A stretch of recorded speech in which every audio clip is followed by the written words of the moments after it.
ओम नमः शिवाय। श्री शिव महापुराण रुद्र संहिता युद्ध खंड 37वां अध्याय। सनत कुमार बोले, हे व्यास जी, उस समय दानवों ने सभी देवताओं को पराजित कर दिया, जिससे शस्त्रास्त्रों से शत विशत अंगों वाले देवता भयभीत होकर भागने लगे। वे लौटकर शिवजी की शरण में गए और हे सर्वेश, रक्षा करो रक्षा करो, ऐसा विहलवाणी में कहने लगे। तब उन देवताओं की इस प्रकार की पराजय देखकर तथा उनका भययुक्त वचन सुनकर शिवजी ने महान क्रोध किया। कृपा दृष्टि से देखकर उन्होंने देवताओं को अभयदान दिया तथा अपने तेज से गणों के बल को बढ़ाया। तब शिवपुत्र महावीर कार्तिकेय शिवजी की आज्ञा लेकर रण क्षेत्र में दानवों के साथ निर्भय होकर युद्ध करने लगे। तारकासुर का वध करने वाले कार्तिकेय ने क्रोध करके वीर ध्वनि करते हुए उनकी 100 अक्षौहिणी सेना को युद्ध में मार डाला। कमल के समान नेत्र वाली काली सहसा दैत्यों का सिर काटकर रक्त बहाने लगी और उनका भक्षण करने लगी। वे दानवों के रुधिर का चारों ओर से पान करने लगी और देवताओं तथा दानवों के लिए भयंकर विविध प्रकार के युद्ध करने लगी।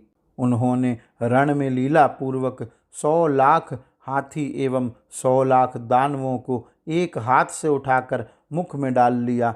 हजारों कबंध युद्ध भूमि में नृत्य करने लगे। उस समय महान कोलाहल होने लगा, जो कायरों के लिए भयप्रद था। इसके बाद स्कंद कुपित हो पुनः बाणों की वर्षा करने लगे और उन्होंने क्षण भर में करोड़ों असुर सेनापतियों को मारकर गिरा दिया। जो शेष दानव मरने से बच गए, वे सब स्कंद के बाणों से शतविशत तथा भयभीत होकर भागने लगे।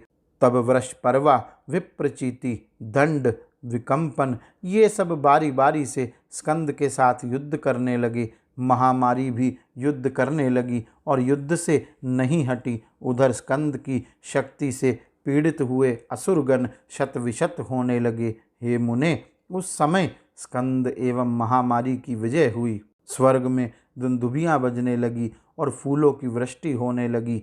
तब कार्तिकेय के महाभयानक अद्भुत दानवों का क्षय करने वाले एवं कल्पांत सदृश और महामारी के द्वारा किए गए क्षयकारी उपद्रव को देखकर वह शंखचूड़ अत्यंत कुपित हुआ और स्वयं सहसा युद्ध के लिए तैयार हुआ। वह शंखचूड़ अनेक प्रकार के अस्त्र शस्त्रों से युक्त, विविध रत्नों से जटित तथा सभी वीरों को अभय देने वाले विमान पर चढ़कर महावीरों के साथ रणभूमि में उपस्थित हो गया और कर्ण पर्यंत धनुष की प्रत्यंचा खींचकर बाणों की वर्षा करने लगा। उसकी वह शरवृष्टि भयानक थी तथा प्रीतिकार के योग्य नहीं थी। उससे युद्ध स्थल में घनघोर अंधकार छा गया। सभी देवता तथा नंदीश्वर आदि जो अन्य थे, वे महागण भागने लगे। उस युद्ध में एकमात्र कार्तिकेय ही डटे रहे। उस समय दानवराज ने पर्वतों, सर्पों, नागों एवं वृक्षों की भयंकर एवं दुर्निवार्य वर्षा की। उस वृष्टि से शिवपुत्र स्कंद उसी प्रकार आच्छन्न हो गए जैसे घने कोहरे से आच्छादित सूर्य।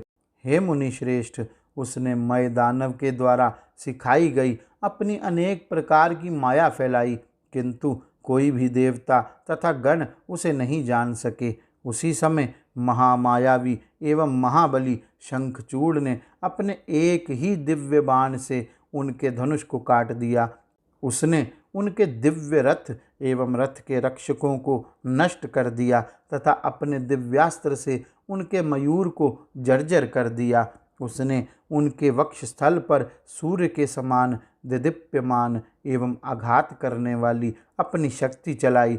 तब उसके प्रहार से वे कार्तिकेय सहसा मूर्छित हो गए। पुनः क्षणमात्र में चेतना प्राप्त कर शत्रुवीरों को नष्ट करने वाले कार्तिकेय अपने महारत्न जटित वाहन पर सवार हो गए। वे कार्तिकेय पार्वती सहित शिव के चरणों का स्मरण कर अस्त्र शस्त्र लेकर घनघोर संग्राम करने लगे। उन शिवपुत्र ने क्रोधपूर्वक अपने दिव्यास्त्र से उसके समस्त सर्पों, पर्वतों, वृक्षों एवं पाषाणों को काट दिया। उन्होंने प्राजन्य बाण के द्वारा लीला से ही शंखचूड़ के आग्नेयास्त्र को शांत कर दिया और उसका रथ तथा धनुष भी काट डाला। वे उसके कवच, समस्त वाहन, उज्ज्वल किरीट एवं मुकुट को नष्ट कर वीर ध्वनि करने लगे तथा बारंबार गरजने लगे। उसके बाद उन्होंने दानवेंद्र की छाती पर सूर्य के समान देदीप्यमान शक्ति से प्रहार किया। उस अत्यंत तीव्र प्रहार से वह मूर्छित हो गया। वह महाबली थोड़ी ही देर में शक्ति की पीड़ा दूर कर चेतना प्राप्त करके उठ गया तथा सिंह के समान गर्जना करने लगा। उस महाबली ने कार्तिकेय पर अपनी शक्ति से प्रहार किया। तब कार्तिकेय विधाता के द्वारा दी गई शक्ति को अमोघ सिद्ध करने के लिए पृथ्वी तल पर गिर पड़े। तब काली उन्हें अपनी गोद में उठाकर शिवजी के पास ले आई। शिवजी ने अपनी लीला से ज्ञान के द्वारा उन्हें जीवित कर दिया और उन्हें अनंत बल प्रदान किया। तब वे महाप्रतापी शिवपुत्र उठ बैठे तथा पुनः युद्ध में जाने का विचार करने लगे। इसी बीच महाबली तथा महापराक्रमी वीरभद्र बलशाली शंखचूड़ के साथ रण क्षेत्र में युद्ध करने लगे। उस दानव ने समर में जिन जिन अस्त्रों को चलाया, उन अस्त्रों को उन वीरभद्र ने लीला पूर्वक अपने बाणों से नष्ट कर दिया। तब उस दानवेश्वर ने सैकड़ों दिव्य अस्त्र छोड़े, किंतु प्रतापी वीरभद्र ने अपने बाणों से उनका छेदन कर दिया। तब प्रतापी शंखचूड़ अत्यंत कुपित हुआ। उसने अपनी शक्ति के द्वारा उनकी छाती पर प्रहार किया, जिससे वे कांप उठे और पृथ्वी पर गिर पड़े। इसके बाद गणों में प्रमुख गणेश्वर वीरभद्र क्षणमात्र में चेतना प्राप्त कर उठ बैठे और उन्होंने पुनः अपना धनुष ले लिया। इसी बीच काली कार्तिकेय की इच्छा से दानवों का भक्षण करने तथा अपने गणों की रक्षा करने हेतु युद्ध भूमि में गई और वे नंदीश्वर आदि वीरगण, सभी देवता, गंधर्व, यक्ष, राक्षस तथा नाग उनके पीछे पीछे चलने लगे। बाजे बजने लगे। सैकड़ों वीर मधुभांड लिए हुए थे। दोनों पक्ष के वीर युद्ध के लिए उद्यत थे।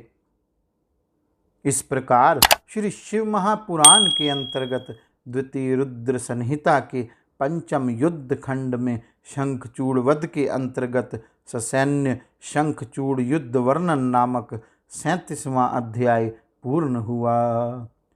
गौरी शंकर भगवान की जय।